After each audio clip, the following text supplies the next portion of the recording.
Let me welcome you very warmly at this year's European Day of Border Guards 2012. This is the third meeting of this kind, and I'm delighted to welcome you all to Warsaw.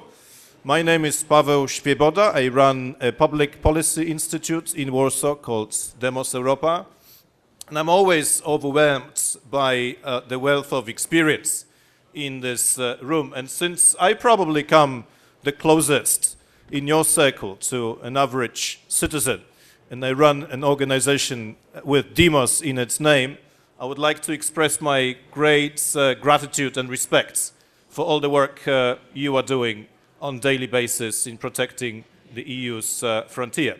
Now, I don't know if you know, but this is a historic building. The Warsaw Pact used to meet in this room, so if you close your eyes for a moment, you will see the generals of the Warsaw Pact walking down the corridors. But don't close your eyes for too long, because we have an exciting day in front of us. And history wasn't only made at that period, history was also made when 7 years ago, Ilkka Laitinen and his team arrived in Warsaw to set up Frontex, the border agency, who is hosting us today. And I remember Ilkka had his own private laptop. He was sitting in modest premises on the other side of the border, trying to launch the first operation that Frontex led. Now we are in a different world, and Ilkka and his team deserve our warmest congratulations. Having said that, I would like to invite Ilkka Laitinen, the Executive Director of Frontex, to open our proceedings.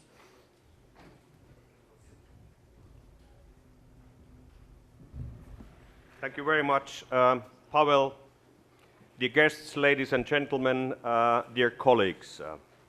As a head of Frontex, the host of a European Day for Border Guards, it falls to me to very warmly welcome you all to Warsaw. Indeed, this is the third European Day for Border Guard, as we learned. I'm very happy that so many distinguished guests have made their effort to honor the European Border Guards with their presence here today. I would like to start with thanks.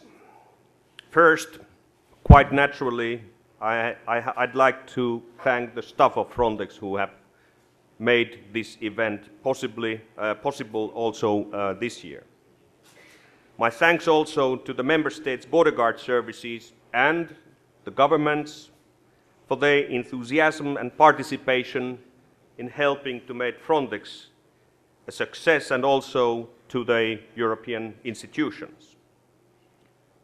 Last, but definitely not, but the most importantly of all, to about 400,000 border guards who work tirelessly all around Europe every day to protect and manage the EU's external borders.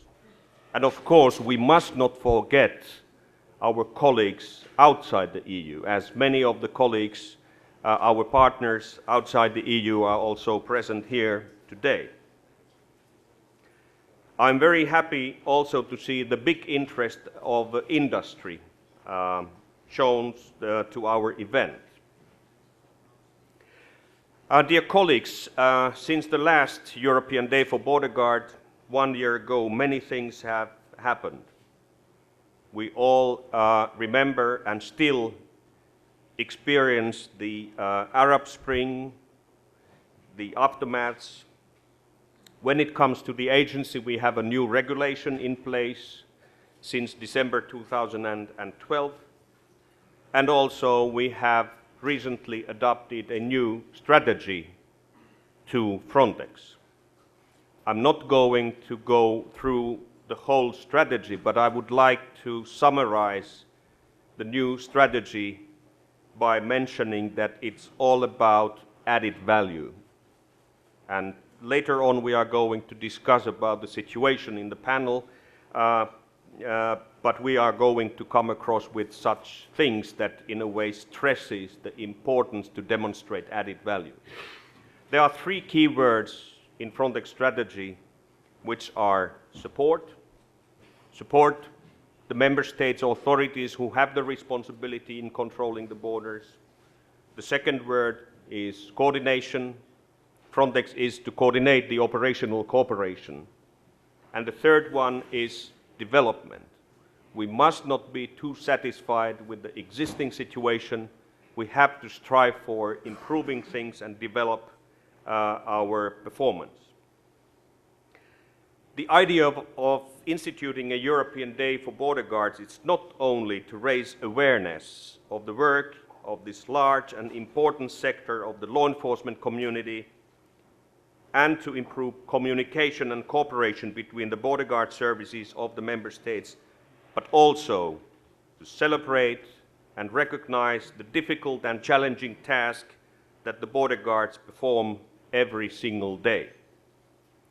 In fact, too often, border guards find themselves the target of criticism in the media or elsewhere, and feedback they too often receive on their work is negative. It is too rare that they are thanked for the work that they are doing. This is one of the aims of today. As you will hear today, as we talk about the future of border management in the EU, Frontex and member states are involved in many initiatives, from research to returns, from training to risk analysis, as well as the well-known joint operations at maritime borders, land borders, and at the airports. They will have a profound and positive impact on the work being done by border guards in Europe in the future, all with the aim of attaining the high and uniform standards that our mandate instructs us to seek. So, once again, I would like to thank you all, and I would like to wish you all very warmly welcome to the event. Before I pass the floor to my fellow speaker, I just have to say one thing. As Pavel mentioned, that this room was a venue for the meeting of the Warsaw Pact Generals. Yesterday, this venue was a place where Frontex Management Board had its meeting. Some generals, I have to say, were present yesterday as well. Frontex Management Board plays two roles. On one hand, it's the governing body that takes strategic decisions on the agency, the strategies, the budget, the programs of work, and so on. But the other very important purpose and the task of the Management Board that brings us closer to the European Day for Border Guard is that at the same time the Frontex Management Board plays as a venue and a gathering of the member states' border guard authorities' heads. Having said that, I would like to very warmly welcome the chairman of Frontex Management Board, Ralf Goebel from Germany, to take the floor and give his address. Thank you so much, and be the most welcome. Thank you.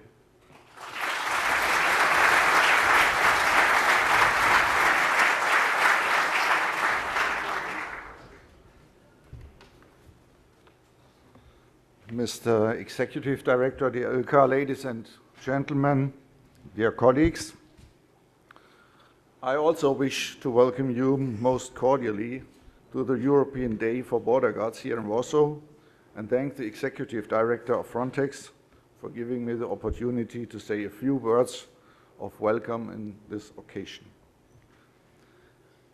Securing the borders of a country has always been an important task and an essential factor in the history of nation-states. It was necessary to protect the nation and either fight off attacks and unwanted influence from outside, or, when this was not possible, to keep control over it. Protecting the external borders was a prerequisite for the stable rule in a country. Today, we live in a confederation of states where protecting national borders no longer plays a crucial role. Within a few decades, Europe has undergone a change which almost no one could have imagined at the end of World War II. The borders of nation-states have been incorporated into an area of freedom, security, and justice. Within the Schengen area, travelers are no longer stopped for systematic border controls at stationary checkpoints. But does this mean that it is no longer necessary to protect the borders? Has border management become superfluous? Do nation states have to send their border guards into retirement over a long time? I believe the answer is a clear no. All states and confederations of states worldwide do protect their borders and employ specially trained women and men to fulfill this task. Also within the European Union, this is and will remain the case. The old principle that defending one's borders against uncontrolled influences from outside allows stability within a state or confederation of states remains valid. From the perspective of nation states, only the boundaries of the border area have shifted from their own national borders to the external borders of the European Union. Managing borders in this new border area is the task of Frontex. In other words, the agency is the platform of member states' solidarity with the states at the Union's external borders.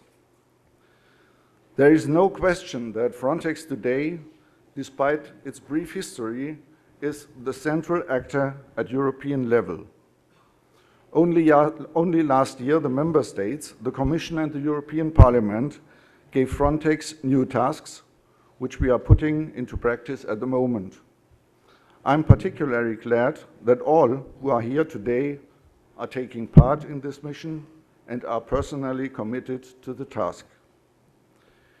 In addition to the familiar risk analysis and basic and advanced training possibilities and pools, the European Border Guard teams, newly defined in the regulation, will be a central element of Frontex operational support in the future. Every member state which is not able by itself to ensure full and appropriate protection of the external border may rely on the solidarity of other member states and request assistance. As a collateral benefit, so to speak, this gives us a chance to learn from another and optimize the performance of our duties. Today, for example, in various panels, you will discuss important questions concerning the improvement of border security arrangement based on the proposals of the European Commission. Thank you for making your extensive expertise available today and providing your assessment of these proposals. In conclusion, please allow me one last remark. I believe it goes without saying that in all operations under the aegide of Frontex, we always respect and uphold human rights. The reason I mention this today is because I have the impression that some people are seeking to paint a different picture in public. According to them, we violate human rights, but this is simply not true. We do respect and defend human rights. This is what we have to demonstrate jointly and very active in all operations and in our daily work. I would like to wish you an interesting time, many new insights, and a pleasant day among the colleagues. Thank you.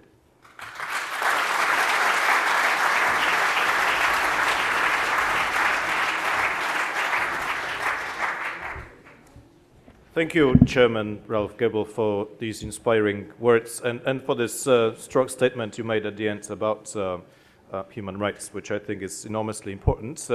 We will now proceed to a panel discussion under a fascinating title, Gates or Bridges, the Future of Border Control. I would like to invite my panelists, Gervais Appave, who is Special Policy Advisor at the International Organization for Migration, Please, Oldrich Martinů, who is Deputy Director of the Governance Department at Europol, Roderick Parkes, who is Head of the Brussels Bureau of Stiftung Wissenschaft und Politik, the German Institute of International and Security Affairs, and finally Ilkka Laitinen, Executive Director of Frontex. Now, border control, is that on? I think it should be on, yes.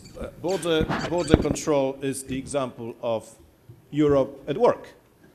It may not receive constant limelight, and that's the way it should be, but it is through the efforts of hundreds of people in this room that border control is implemented. And it is Europe at its best, I would say. In the past year, we have seen pressures from the outside. We have seen pressures from the inside as well, as the issues of border control, migration have become more politicized. It's probably understandable in types of crisis like this that the politicization of border control is always higher. Now, our main theme is the future of border control, its usefulness in fighting organized crime, terrorism, and other challenges. And I would like to start by asking Gervais Appave about the impact of the Arab Spring. Because when we were sitting here last year, the Arab Spring was on everybody's minds.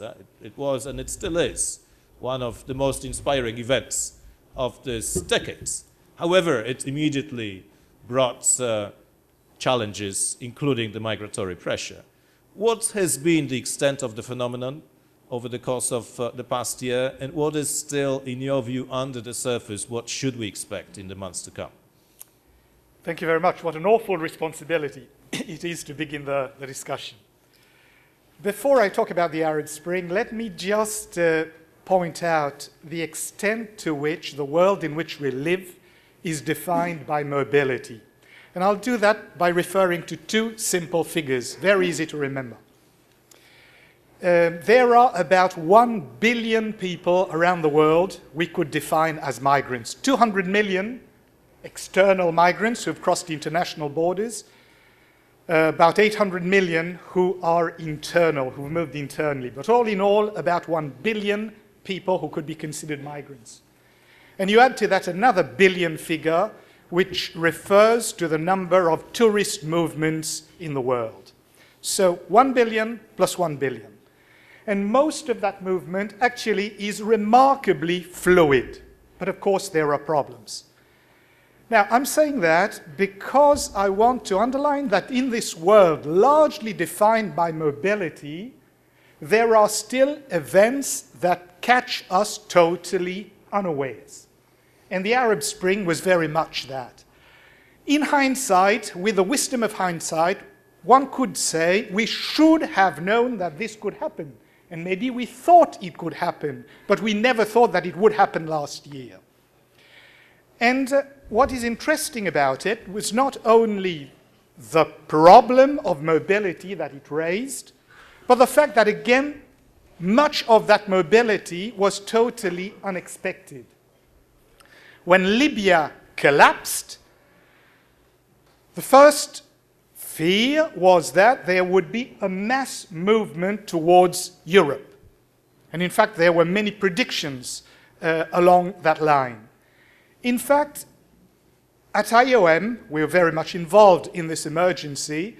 We were very surprised that most of the movement was not towards Europe, because a very large number of those affected were migrant workers who simply wanted to go back home.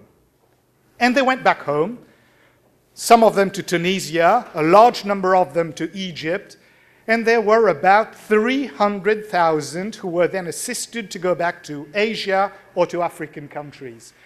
And I think this is an illustration of two things.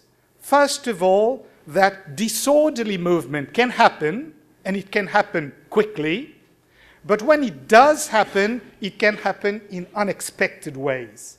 And that was a demonstration of how it was very important to have border control, border management issues integrated within a broader migration management framework which allowed these people to go back home, so that the movement towards Europe, while problematic indeed, there were about roughly 60,000, I think, that made it across the Mediterranean, but it was managed. And I think out of that is another challenge for the whole of this room. What will be the next pressure point, and how might it emerge?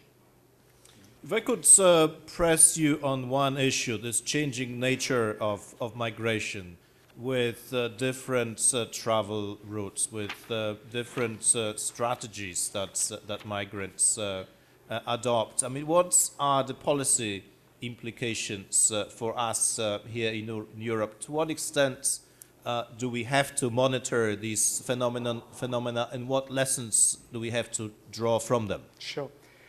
Well, let me be as realistic as possible. It's always dangerous to make predictions because you never know what can happen.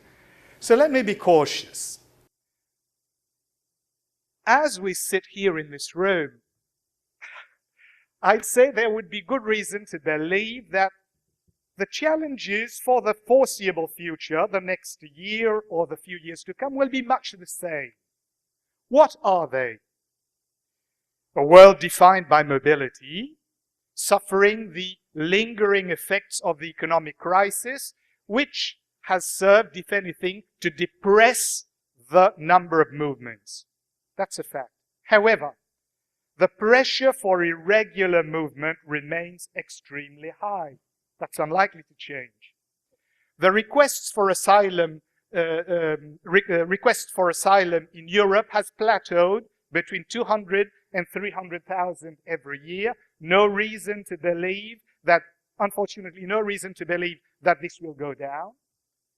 No reason to believe that the smuggling and trafficking industries are any less active than they have been in the past. So that will very much continue. So policy implications seem to be to maintain levels of awareness and levels of control that have been maintained. From a broader perspective, there may be a challenge in trying to bring down levels of asylum seekers, because we know that most of these requests are not well-founded. So could we find, from a policy perspective, ways of ensuring that movement is more orderly so that there is less pressure for clandestinity? It's a huge challenge. And of course, the threat for, I don't want to scare you, for something totally different remains. And from a policy perspective, the need for preparedness. Do I have to remind you, for instance, that just a couple of years or so ago, there was looming a threat relating to the avian flu. It did not occur. It could have occurred. A massive health threat could change all the dynamics about border control. So there is a need for us to think of possible scenarios that might occur, and certainly a great need for preparedness and capacity building. Taking up where you left off, I would like to ask Ilkka Laitinen and Oldrich Martinů about how good our reading of the situation is. Aren't we locked in the Donald Rumsfeld's logic of the known unknowns and the unknown unknowns? Frontex, in its new strategy, is tasked with the function of providing the member states with a comprehensive analysis, and you have developed a machinery to serve that purpose with the risk analysis network, with pre-frontier intelligence. But how good, in your view, is our knowledge about the risks that are in stock for us in the neighborhood? Maybe Ilkka first, and Oldrich with respect to the organized crime. Okay, this is always a big question to be able, as Gervais said, about there is a risk to try to look for the future. But this is a very complicated thing, because the result, when it comes to the risk analysis, that relates to internal security and to border security, is a sort of cascade from the big political developments that finally gives the implications to the border. So that means that we have to elaborate and process many things that have no direct link to the practical law enforcement. What are the political developments? What is the, as it was mentioned very rightly, what is the public health situation? How the organized crime is developing, and going to the environmental things and all these kind of big things, and only then we are able to see. And what we learned last year with the Arab Spring is that this kind of things may happen and occur very rapidly. So who has the wisdom in seeing the critical point which in a way sparks and launches such a development that has a place in the world history? This was one very interesting point that we learned last year, or actually the previous year, that we could see in our joint operation and screenings and debriefings certain aspects that we afterwards were able to analyze as an indicator that something like Arab Spring might happen. But this is one demonstration that is that we learned it only afterwards. And if we only had the possibility to see it at that time, we would have given more awareness on that. So it's a big machinery when we are talking about the risk analysis and the situational picture. The big unknown means that we have to create many scenarios. One scenario leads to another scenario, so it's a lot of work, and perhaps and hopefully one of these conclusions finally show us what the situation is. And Oldrich Martinů, from your perspective, when you look at organized crime, I mean, which side of the Rumsfeld statements are you? I would like a little bit refer to what has been said by speakers who were speaking just before me. I'm a police officer, and police force usually was better interacting than planning. Yeah. And policing was always the reacting on what happened. And now I am responsible for the business planning of the organization. And to be frank, we have to prepare the business plan, our work program for 2014, this year. And we still don't know what can happen tomorrow and what can happen in 2 years. That's why we need all the threat assessment, risk analysis to identify properly the task, the vulnerabilities, the problems which have to be covered by the mandate of the Europol, and at the same time to prioritize our activity, and at the same time to ask Parliament and Council of EU for receiving the budget for our activities. So we have to take into account all analysis, threat assessment when we planning our activities, especially with the view to the austerity measures. And two references would have been said in relation to the Arab Spring. I arrived to Europol last November, and in September I have been invited as the former chief of police to participate in some mission of the non-governmental organization People Need to Cairo, to Egypt. And I spent 1 week there, and I must say that those people are not motivated in any kind of immigration.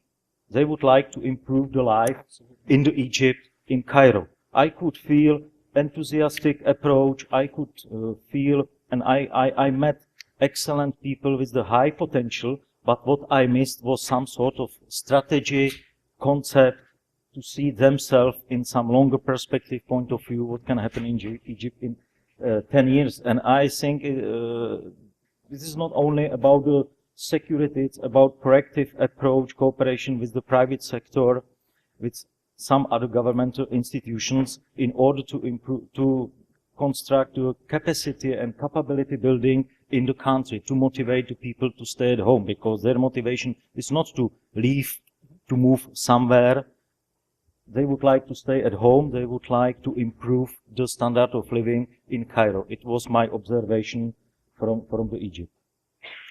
Thank you very much. Roderick Parkes, if we could move to the EU policy domain, because the EU policy body is enormous on the one hand. It's not always entirely cohesive. We have elements like visa liberalization. We have elements like small border traffic. What are the threats arising from the political fault lines in EU policy? Thank you, Paul. I wish I'd stop putting my glasses on. Every time I do, I can see a sea of border guards, so I'm going to take them off again. It's a little bit daunting. If I may first, I just pick up on what's been said here. I think for a long time there've always been sort of two blind spots within our planning. One is a little bit to see Europe as more attractive than it is. And we've sort of learned that lesson rather more in our efforts to attract highly qualified migrants. That I think that's given us pause to thought, particularly in the German context, where I work, where we've spotted, perhaps we're not as attractive as we thought we are. I think that's been taken into account in planning. I think the second blind spot is that we tend to think of irregular migrants and unexpected migrants as rather weak and helpless. Meaning essentially that anybody can come to Europe. In actual fact, the reality is rather different, and migration we see more and more as an adaptation strategy on the part of wealthy individuals, well-connected individuals, who may, when they arrive in Europe, look rather helpless, but that's not necessarily the case. And when we're looking at things like environmental migration and climate migration, the real thing that we need to look at, I think, quite often are the trapped populations in the countries themselves. The vast majority of people who either want to stay within their region of origin or have to stay within their region of origin, rather than the relatively few, quite wealthy, quite well-connected people often who arrive in Europe. So I wanted first to flag up these two blind spots. But the policy dimension is a third blind spot, often in planning by border authorities. I think for reasons of political sensitivity, you're nervous about criticizing the political process, so it tends to be blanked out slightly in the planning. So I would mention one or two things that we can perhaps expect, sort of fault lines within European policy, migration policy, that can cause problems for Europe. The first, and this is something you mentioned, active efforts to liberalize travel, visa liberalization and the border traffic agreements with neighboring countries. We can expect, I think, that to reduce the incidence of illicit and illegal travel, as well as the sort of networks that may surround that. What we may see, though, is a rise in people accidentally breaking the rules because they don't know them. So people with the wrong kind of passports, a non-biometric passport, for example, turning up at a country that signed a visa liberalization deal. So that's the first sort of instance, sort of accidental illegal or irregular migration causing pressures. The second sort of block is perhaps the reaction towards our efforts to improve our security. So we try to improve the security of documents. That makes it harder to forge them, but it may lead to a rise in identity theft. So this sort of pushing of the problem. Equally, if we start focusing on exit controls, we may be pushing people into settling in an illegal status within Europe, etc. So our efforts to improve security can have side effects as people react to that. And I think the broader problem, and this is the third sort of package that we need to watch out for, is a failure of broader cooperation within the European Union, leaving us vulnerable to pressures from outside. So a failure of our interior ministries to cooperate with one another and absorb burdens leaves us reliant upon other countries to do that work for us, to implement controls. in the news recently, the case of Belarus threatening to lift controls to Europe. Equally, not giving Turkey the visa deal that it expects can leave it opening itself up to its other regional neighbors, its visa-free regime, then creates pressures on us. So those broader sort of failures of cooperation can have an impact. Thanks very much. I would like to get back to Gervais Appave with the question about how to deal with the diversity of human flows in migration, because we have a growing diversity. There's no question about it. There are victims of trafficking. There are the refugees. There are the stranded migrants. There are migrants for environmental reasons. How can we more effectively deal with that diversity? Thank you very much. I think the answer is quite simple, although putting it into practice is very difficult. It's simple in the sense that what we need is a comprehensive approach to migration management. And of course, border management is an absolutely crucial part of that whole. But it must be integrated within a system that enables us, that is smart enough to address all the different types of mobility you've mentioned. Border management, yes. There must be also a system of protection. And if the system of protection is not working perfectly, that's going to cause huge challenges to border management. And one would go further. Roderick mentioned skilled migration. Again, if there are no opportunities for people to move around in what has now become an international labor market, problems will arise. And again, it will be the border guards who will have problems managing it. I think that too often, and that applies to Europe as well, to many other regions of the world, too often the focus is on managing what I call the front door. Saying, these are the opportunities for people who want to come in, but that front door is very restricted. So there are lots of people who go in through the back window. And then they remain in a situation of what I call semi-legality, a grayness zone, where you can drift in and out. You can enter in as a tourist. And then after a while, you become a worker without authorization. And then after a while, you enter into a marriage of convenience, half authorization. And then the marriage doesn't work, and you're back into the gray area again. So the answer to your question is really a comprehensive system, into which then the border management function finds its real purpose and becomes efficient and effective. Now, this comprehensive approach, to my mind, is like the Google Earth engine. You need to zoom in and zoom out.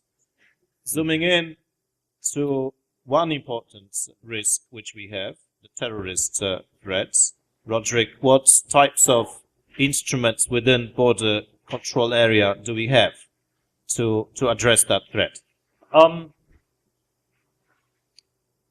I moderate a lot of panels, and I spend my time asking questions and getting an answer to a question I haven't quite asked. So I'm very pleased to be able to do that to you, Paweł. And that's to say a little bit, I mean, we do have tools to deal with this, but the nature of the terrorist threat in Europe has changed a little bit, I think, in the last couple of years, making borders less relevant to it. We've seen a splintering in ethnically and religiously inspired terrorism with the death of bin Laden. Those networks have splintered. There's less of a cross-border connection as the central organization of Al-Qaeda is weakened. We see individual cells relatively diffuse, or we believe within Europe. So that cross-border dimension is gone. We're also seeing a large rise in terrorist movements and radical movements within Europe itself. So again, losing that movement across the external borders.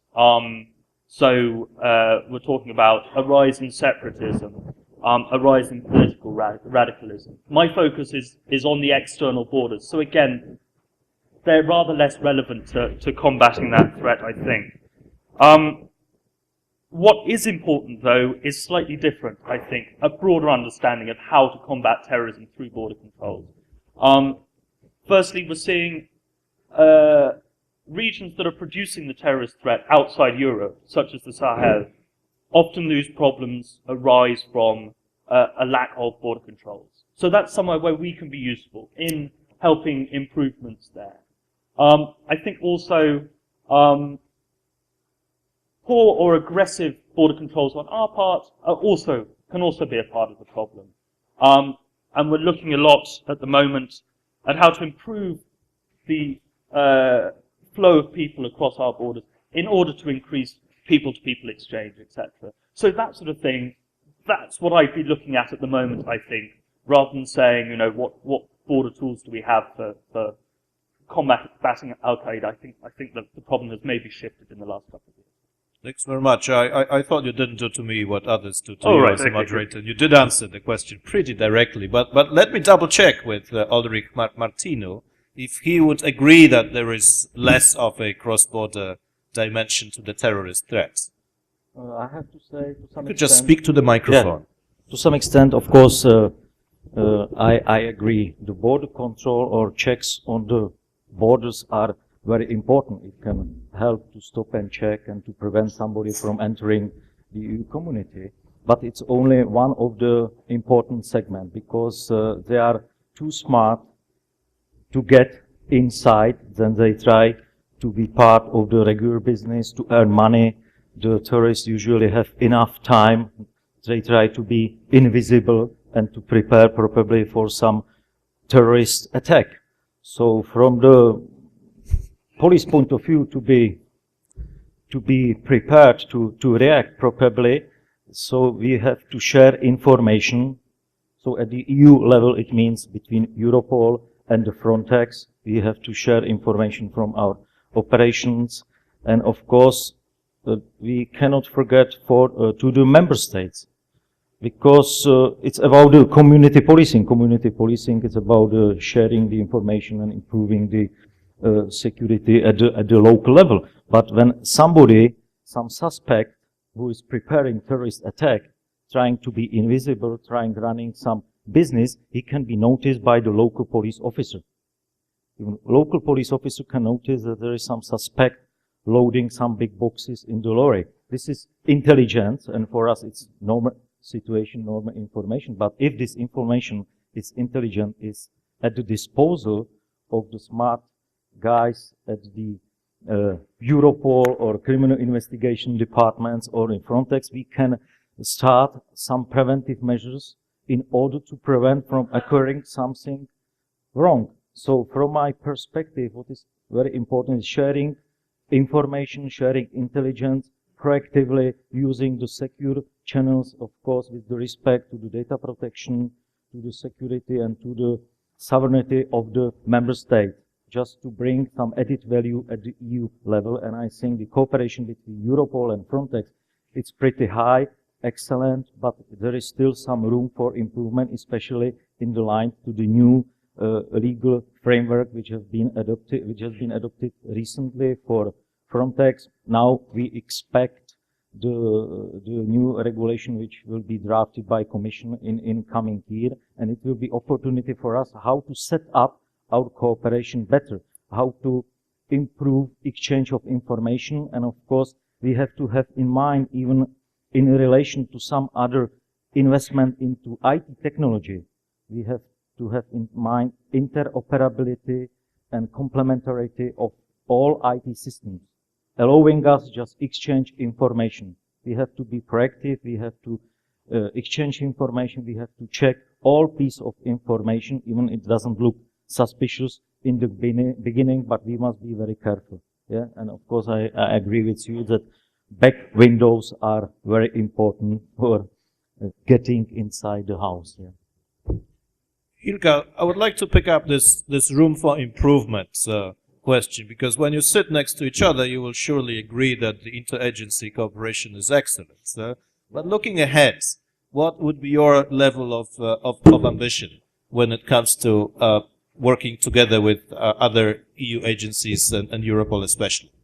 Yeah, indeed we have we have done a lot of work in improving the interagency cooperation at the European level for years, with Europol, Frontex, also with Eurojust and other agencies like CIPOL in the training field. I think that we have both pull and push factors to go forward. The one point which is very relevant here is that we are becoming more and more aware of our own capabilities. And this is very important part, and that is a very, let's say, characteristic feature for border control to serve different purposes. We were talking about migration flows, and we have a role there. We talk about organized crime, the border guards play a role there. Now we enter to this discussion on the counterterrorism.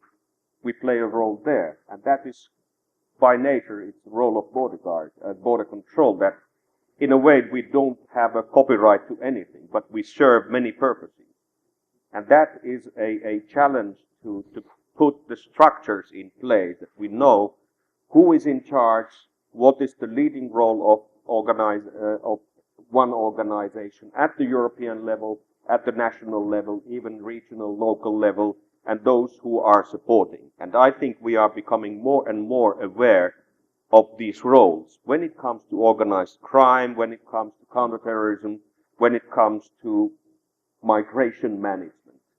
And this is one good point that we have discussed many times with our colleagues in Europol, that we both are becoming more aware about the capabilities. Oldrich already mentioned about one feature which is important, and that is the new provision in new Frontex regulation that we are able to process personal data. It's for our operational purposes, whatever we can do by better targeted joint operation, but that is also a benefit to Europol, because that information can be transmitted and will be transmitted to Europol to complement the picture that serves all the purposes of Europol. And I think this is a win-win-win situation. The member states, Europol, and Frontex will win.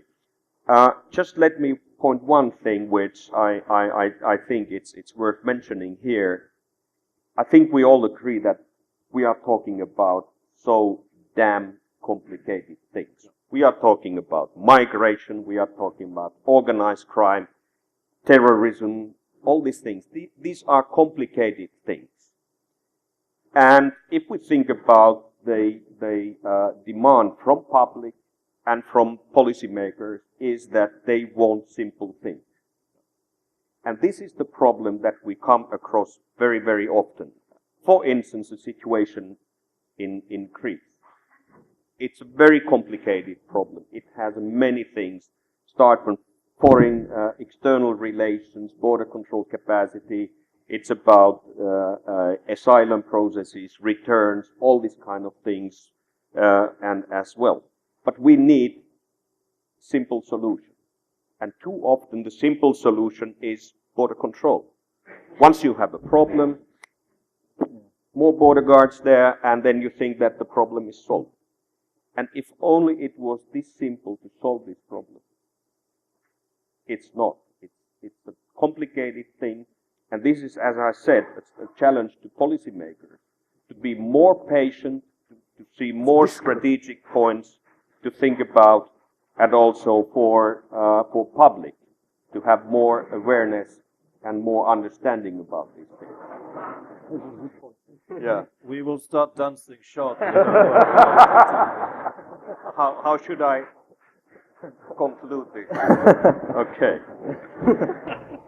Ilkka, I was glad that you mentioned the problem of illegal migration coming through the Greek border, because in Europe, very often problems are put under the carpet. So in our discussion, I would like us to tackle the one huge problem which exists, with over 90% of illegal migration coming through that border. But in order to address it, and you mentioned some of the elements in what you said, we need to better understand the phenomenon. So turn to Gervais Appave first for his interpretation of what is going on, what are the key factors influencing that migratory pressure, and also if you could tell us if you see in other parts of the European neighborhoods the ingredients for similar type of pressure. Thank you very much. Yeah, the short answer is yes.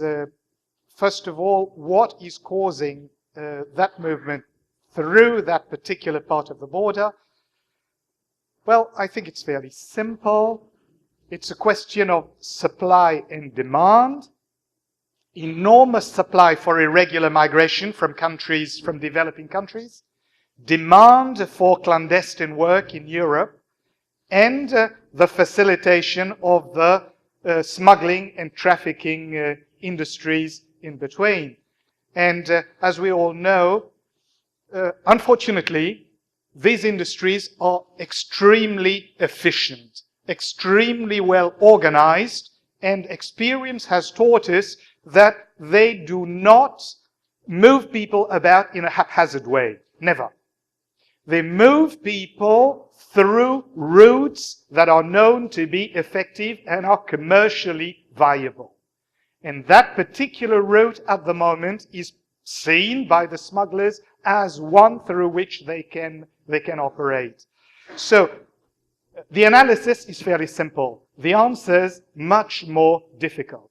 But let me mention one way in which, in general, it applies to Greece, but I think it applies also to every way of that. One of the challenges in border management is the development of effective partnerships. I think this is one good illustration where Europe cannot do it by itself. And therefore, it's going to be hard, but one has to look for effective partnerships with the countries of origin. And it's got to be a sophisticated partnership. In the past, it's been simply one-dimensional, which is telling the countries of origin, please accept those citizens of your country who are here in an irregular situation. And you know the game they play. You know, they can sign a readmission agreement, they can sign lots of readmission agreements, but then when it comes to implementation, you can delay a return by 1,000 different ways. So it's got to be more sophisticated than that. It ought to be more genuine cooperation.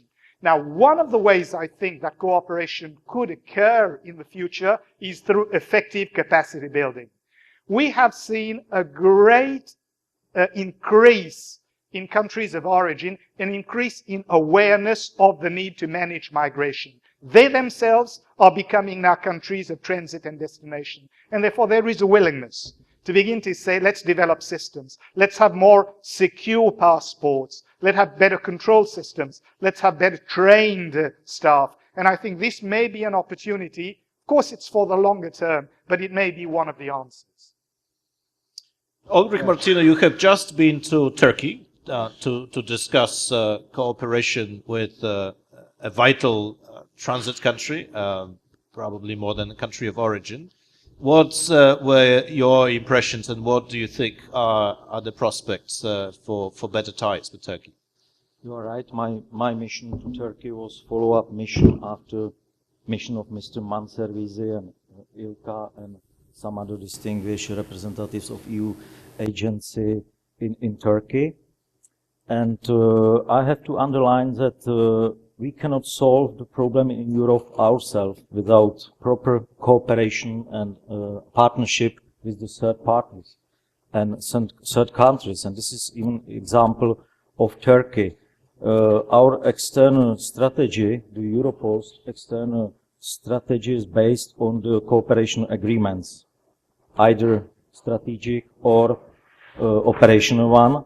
Under operational one, we can exchange operational information and personal data. This is not the case of the strategic agreements, and so far we have only strategic agreement with the Turkey. We would like to conclude as soon as possible the operational one, but Turkey has to reach some minimum standard or minimum requirements in EU, especially in relation to the data protection. And to this extent, I'm a little bit pessimistic because it will take probably another 2, probably 3 years to pass some proper legislation in Turkey. So we decided to help them, to provide them our provisions on our data protection, and of course to start our cooperation as soon as possible. But there is no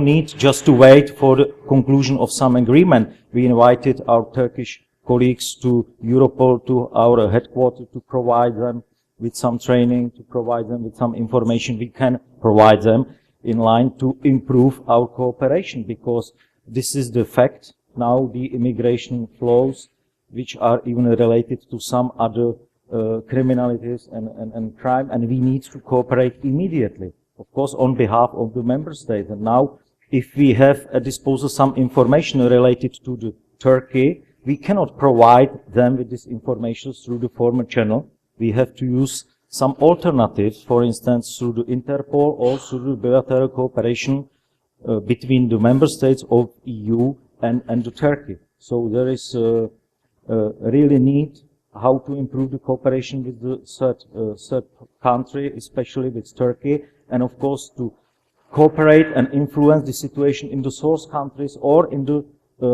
transit country. We cannot wait just for the control at the border and wait for the Frontex or for the member state border guard stopping and checking somebody on the border.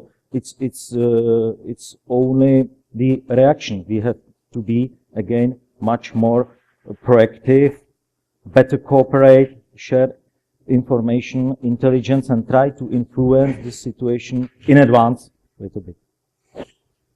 Thank you. Ilkka, Frontex has been very engaged in working with third countries, developing technical assistance projects, helping interagency cooperation, even thinking about liaison officers in third countries. I would be interested in your perspective on the difficulties of dealing, especially with countries in transition, such as those in North Africa, where you have a tremendous political change happening. How difficult has it been to work with them on these issues?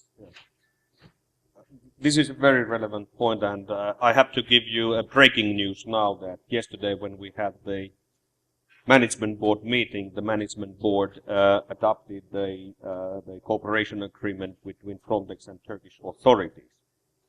Crucial document that we have negotiated for more than 6 years. Yesterday it happened, and that's, which of course means that there will be increasing expectations to them. And this is my warning word, that is not the solution, but it's part of the solution. I like very much what Gervais said about the partnership and what is needed in order to establish a well-functioning partnership. And I just say one key word here, and it is that it has to be fair.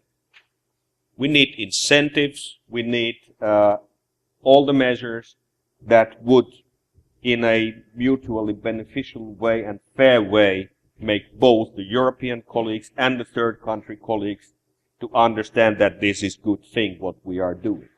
And too often, I have to say, in the past, it has been a sort of continuation of the colony times when the Europeans go and say, okay, you have to do this, you have to do that, and only we are the beneficiaries of that. And it's not a sustainable development if we talk about from that point of view. The points that you mentioned about deploying liaison officers or launching technical assistance missions, at the time being, they are only options. It's in the regulation, it's in the strategy, and we are now developing our activities in this respect. Of course, it requires reallocation of our resources, for instance, the positions of the agency and so on. But when it comes to the technical missions in third countries or the capacity building, which is a very important factor, we have to think about what is the impact of these things. The market is huge, and the possibilities to do it is limited. So we have to think what is the real cost-effective way to do this. And what I think is a good approach when we are talking about Frontex and our technical missions is to create some sort of European package. That includes many things. It's about border control, it's about fighting organized crime, it's about customs, all these kind of things that have a common denominator, and then label it with the European label and then do it. I think this is the right way to do it and promote this as well. When talking about third country cooperation, we have two additional problems when I'm talking about Frontex. One is fundamental rights. Many of the countries that we need to cooperate with has a questionable reputation when it comes to human rights. And then you have two options. Either you don't cooperate with them because they are so bad, don't even look at that, don't need to see anything. Or the other option is that you acknowledge these problems, you get in touch, you see what is happening, and you are doing your utmost to improve the situation. And Frontex's choice is the latter. That is our choice, not to close eyes, but get in touch, cooperate, and do the thing that we can do in this respect. The other thing which links also to the partnership with third countries is the are the expectations. So we tend to think that, okay, once we have the cooperation agreement in place, now the problem will be solved by them. Like in the case of Turkey. That's the unquestioned focal area now, and it tends to think, okay, once we have the agreement now, the problem will be solved by Turkey itself. If only, once again, it was this simple to do it. Starting with the simple thing, the effectiveness and the management of exit controls. It's not the simple thing to do, to focus on exit controls in a way that, from the other side of the border could be considered as an entry point. So this is one of the challenges. But as I said, these are complicated things, no matter if we talk about the law enforcement or we talk about migration or organized crime or counterterrorism. We have to be patient and have more awareness of this. Thanks very much. Roderick, we are sitting about 100 kilometers from the European Union's eastern frontier. And to many people's surprise, the whole external frontier of the new member states that joined in 2004-2007 only account for something like 2% of illegal migration into the EU. But I remember when we fought, I was at the Polish Foreign Ministry heading the EU department at the time, when we fought for the seat of Frontex to be in Warsaw, we expected an enormous or significant migratory pressure coming from the east. Now that hasn't materialized happily, but how important in your view is the dialogue with countries of Eastern Europe? There are instruments in place like Eastern Partnership. How important can they become? Well, perhaps a word on the connection between that and the Greek issue, which is Romanian Bulgarian enlargement. And you mentioned that we turn a blind eye to problems. I think we've turned a blind eye to the situation in Greece for a long time until we have the prospect of that enlargement and suddenly a land border between Greece and the rest of the Schengen area. So I just throw that in there as why we suddenly turn our attention to problems. As to the relationship with our eastern neighbours, I don't know the situation in all of them very well. I spend quite a lot of time in Moldova, though, so I'll, once or twice a year I go across for the last few years. So I see developments there. You mentioned the Eastern Partnership. I think 5 years ago, talk in relations with countries like Moldova was all about partnership. Both the EU and our eastern neighbours have a shared interest in orderly movement. And we had tools such as mobility partnerships, which were originally based on the idea of circular migration. EU member states would open up their labour markets a little bit to temporary migrants from these countries.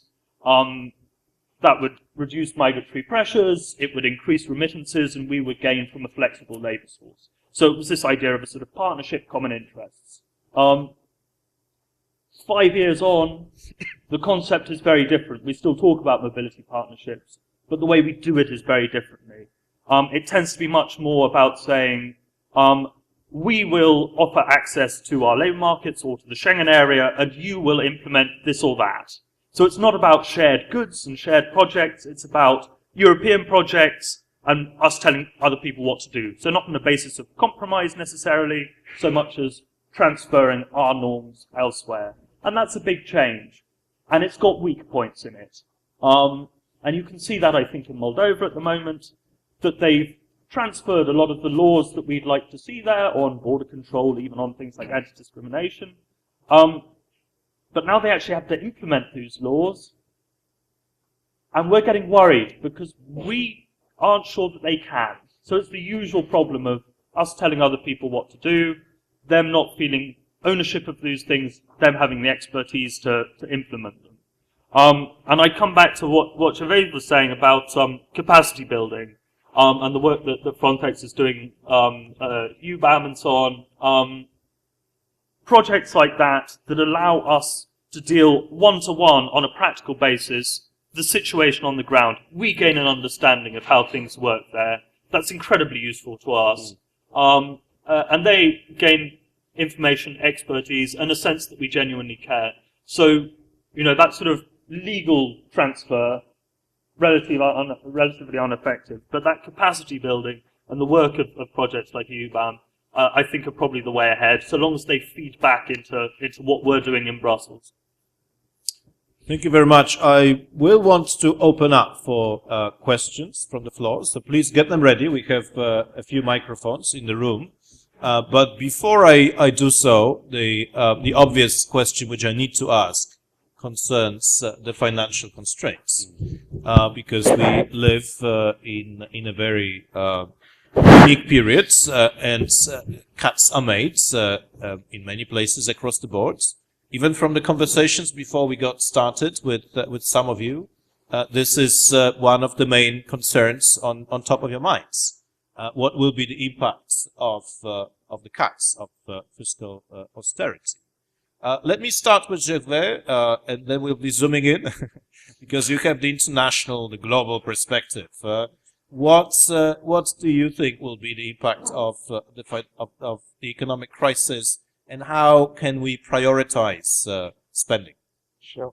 Look, I'm going to, I'm sure, get lots of people to disagree with me, because it's very difficult to make choices in circumstances where financing is decreasing and needs keep increasing. But to be simple, I'll nominate two areas. I'll take the challenge. The first area I would nominate is training. Very simple. I think that no amount of equipment, no amount of rules and regulations are going to make a difference if border management staff are not trained properly. This is, in the end, where it really matters. And I'd like to underline one important thing. For finance to come and for the systems to work up effectively, public support is needed. Now, I travel a lot, and it's a professional thing for me when I go through a border to see how long it takes me to be processed. Anything over 2 or 3 minutes I found insufferable. And yet there are times when I have to wait 45 minutes to 1 hour. Not within the European Union at the moment, I must say. But it can happen. Public support is important. Public support is important because the public needs to be respected. And I think one must make a difference. I would put a lot of training into getting border staff to have what I call quiet authority. I think the public accepts authority. And authority is effective, it's quiet. What the public doesn't like is arrogance. Arrogance is loud and unpleasant. So training there, technical training and human training, I think is very much needed.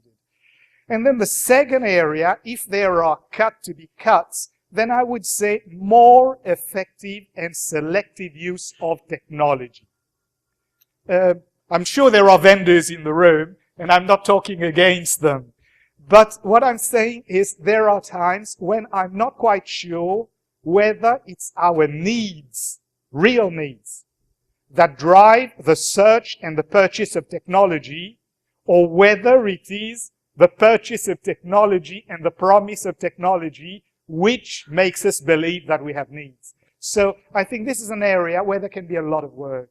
Interoperability has been mentioned. Standardization is such an important issue. We're racing experimentation with facial recognition, fingerprints, matching system, alert lists that do not connect. There are alert lists all over the world. So there are lots of simple ways, I think, we can try to learn to be effective. And if there were to be cuts, I'd look long and hard, not at saying we don't need technology, we could not survive without it, but at making sure I purchase the ones that are really needed and the ones that are going to contribute to having a global system that's more effective. Otherwise, we'll be building rockets all over the place, and they will all go to different planets. And in a few years' time, we may regret it.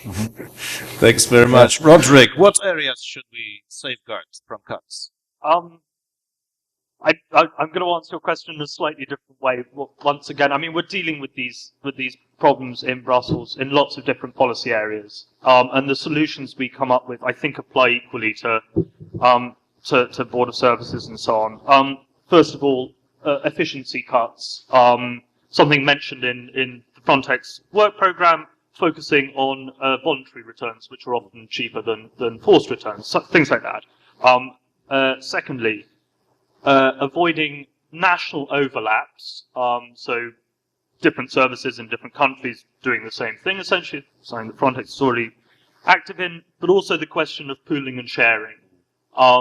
Are we prepared as countries to rely on other countries to develop certain capacities, which we will then be able to make use of? Putting in place a sort of system for pooling and sharing. So a difficult one, but something worth looking at. Thirdly,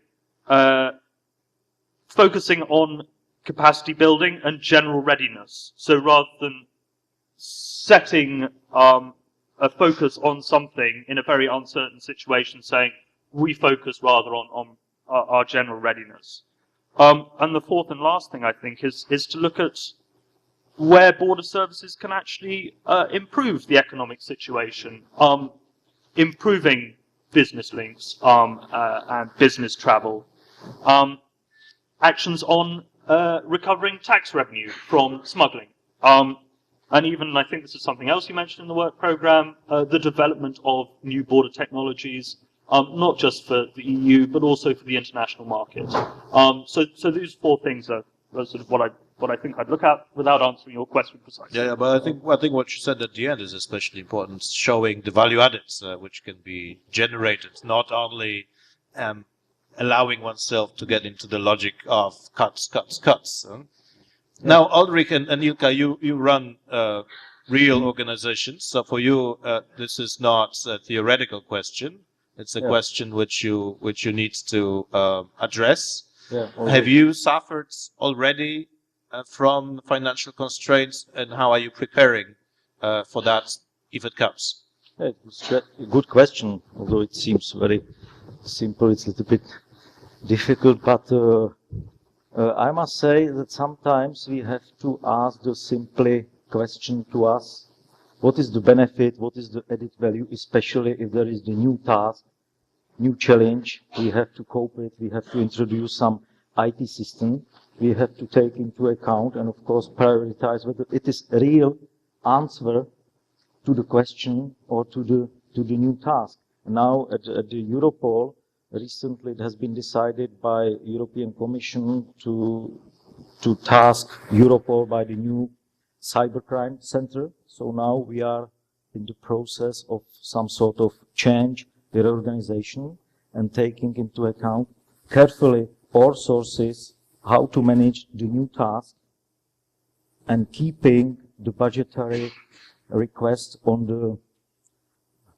the standard level, I must say. So it's everyday routine task just to take into account the budgetary consequences of the task or of the management of the organization. And when I see the representatives of the member states, they have to face 2-digit budgetary cost, and of course expectation of the public is just keeping the security at least at the same level and even to be improved. Yeah, so this is the reality, and of course in the normal process of changes we have to take into account the impact on the organization, on the human resources, what the benefit does the public have from this change, and of course in this situation when we don't have enough money, it must be done 3 times in a row.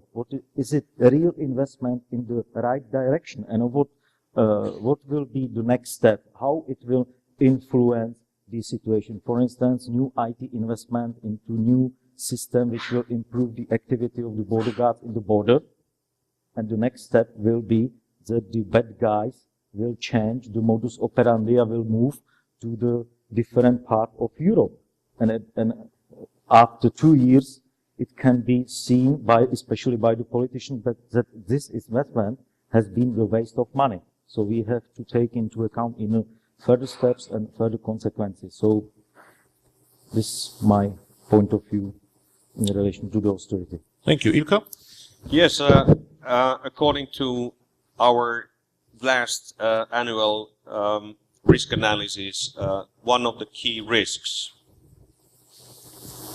is the austerity measures that the member states of the EU have to take, but it's also a reality at the European level. As Oldrich said, it's all we are subject for cuts, and this is not the end of the story.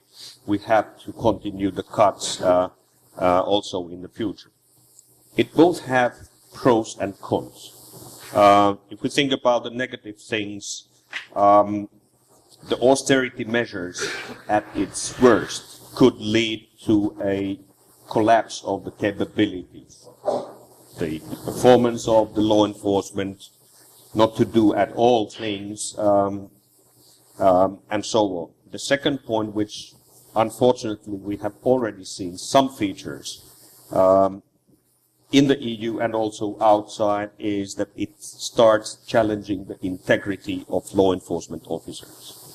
Lower costs, delays in payments, the problem in corruption becomes more and more apparent, and the law enforcement machinery becomes more vulnerable in this sense. So that is one of the risks. But I should also take a positive look on the austerity measures, and as it might sound a little bit absurd, but I think it's very, very good for each organization, law enforcement or other organization, to every now and then to think about the priorities. What is that? What is the most important thing?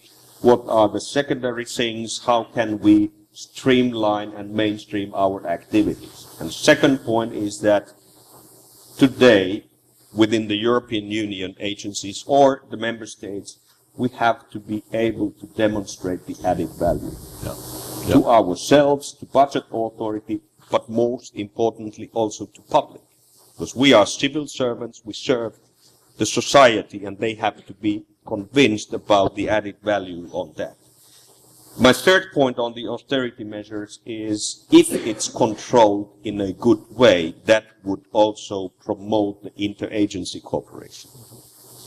The budget authority gives a little bit less to that authority, a little bit less to that authority, and say that if you would like to really do what you should do, you need to stick together and do the things in that way. And we have in many member states examples of this kind of interagency cooperation control by controlling the budget screw.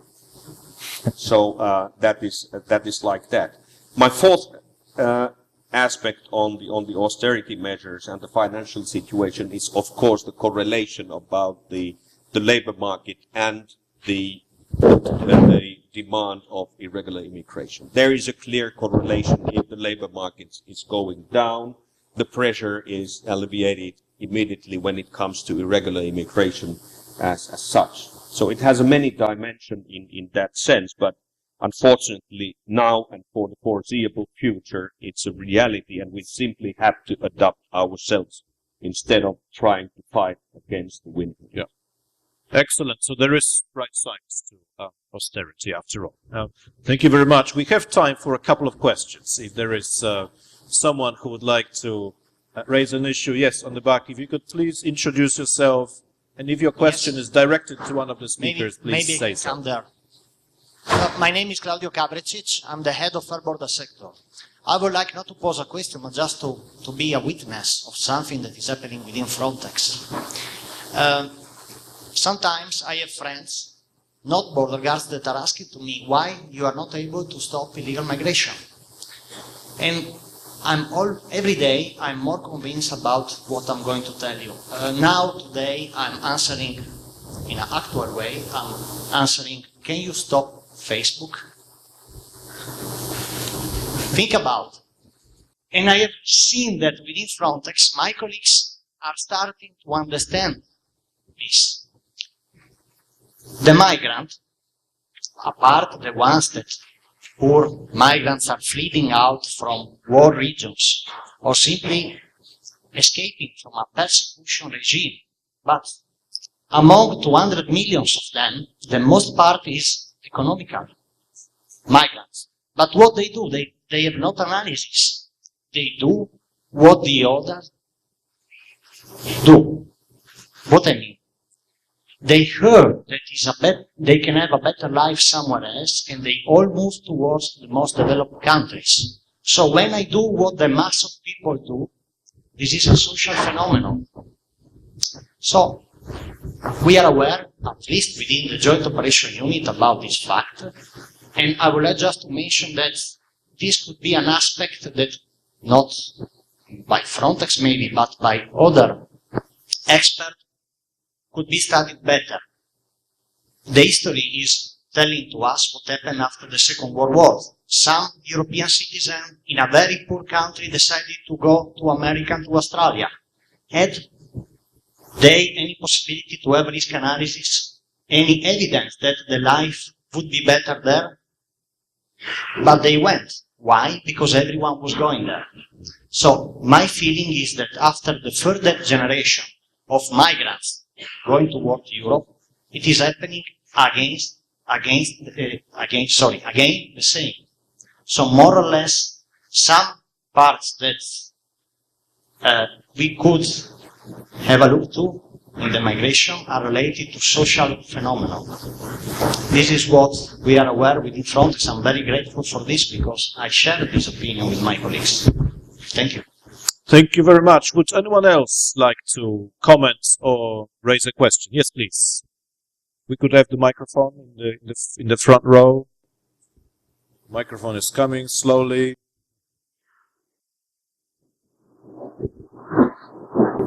Here it is. Yeah, please.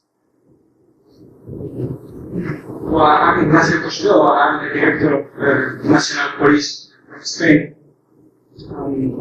From the Spanish experience, we have the perception that we need to work in some kind of advanced border concept, in the sense that we have to prevent illegal immigration from sub-Saharan countries. It's more useful to work in the west coast of Africa than to work in the Canarian Islands, while we are trying to prevent cocaine coming from South America. It's better to work in the Caribbean than to work in the coast. Or we are preventing some terrorist threats. It's more useful sometimes to work directly with the country, in some countries that work inside our borders.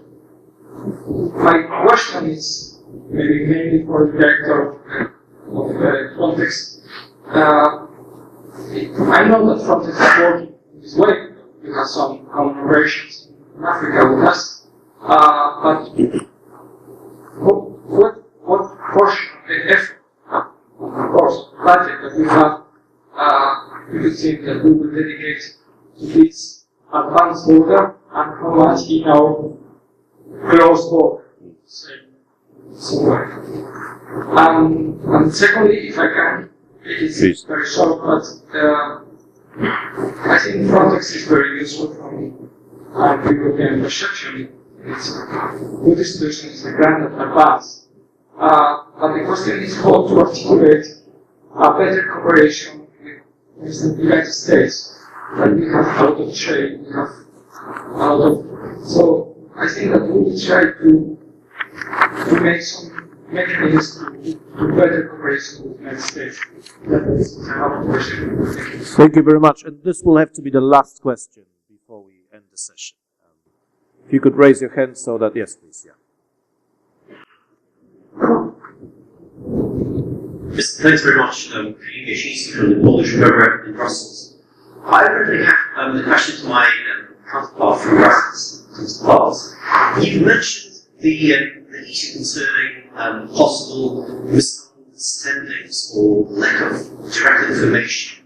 Those who are attending or intending to come from third countries in terms of the visa policy all over the world traffic. And you said that particularly someone who is not aware of the fact she is not holding the biometric passport, this kind of person might find himself or herself in a certain loophole.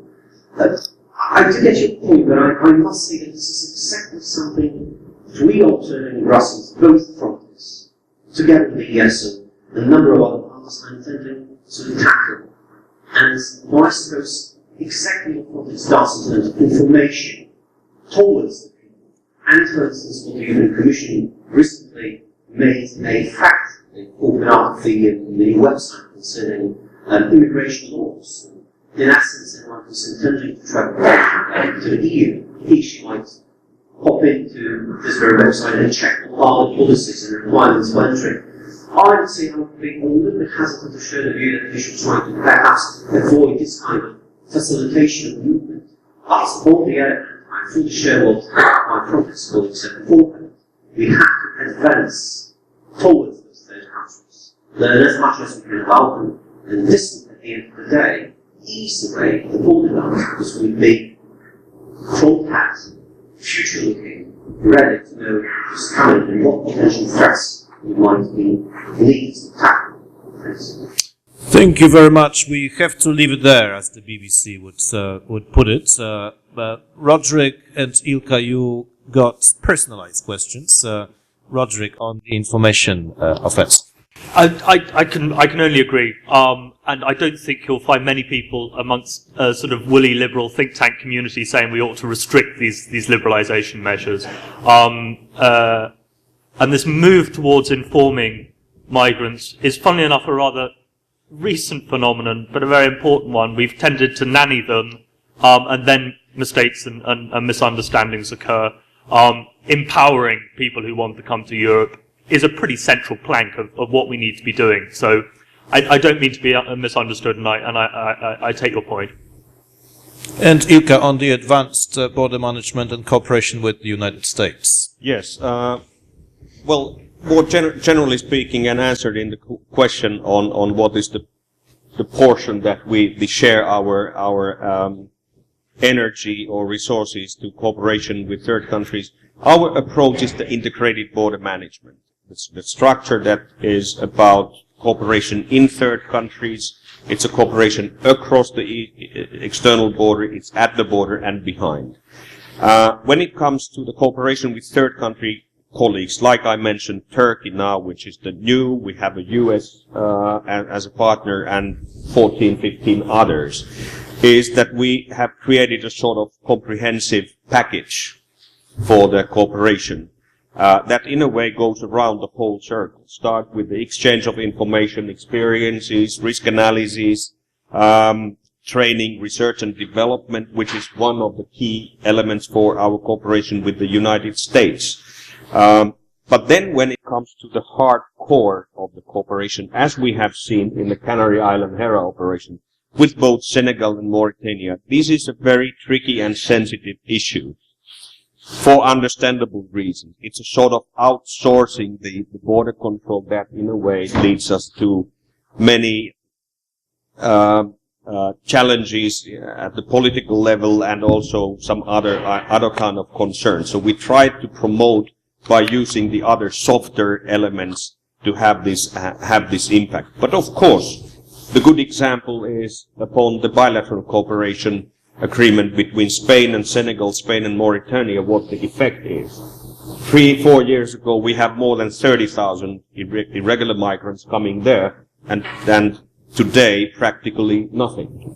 Of course, there is a risk of displacement effect and things like that, but it shows that it works, and it has been discussed on that. More specifically on the US, I mentioned already the research and development. It's both in terms of border checks, and in the exhibition here, I would encourage you to take a look. There are many interesting solutions and technologies to be seen, automated border checks and so on. But also in terms of border surveillance, different types of sensors that the industry is developing, and they are listening the end users use of that, and some others. But not that directly the operational cooperation in the traditional sense. And what is worth mentioning, that even though we are now entitled to process personal data, it is explicitly excluded from the cooperation agreement between Frontex and Homeland Security. Thank you.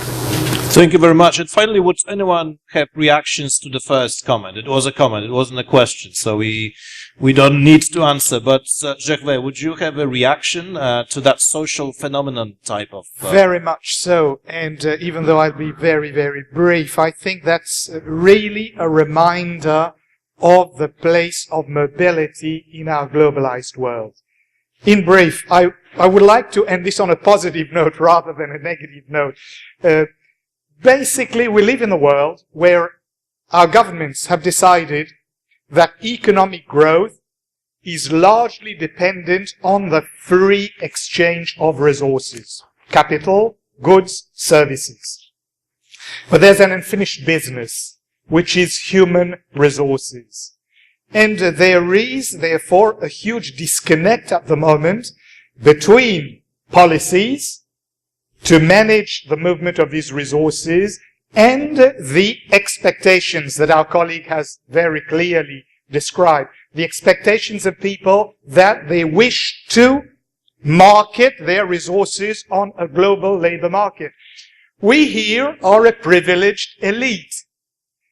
My organization can send me wherever it wants to, and I'll be able to work. There are millions of workers who would like to exercise that ability to market their services on the world scene. It's not working. So there's a disconnect there. It's true. And there are no indications that this will change in future. I wish I could say it will stop. It won't.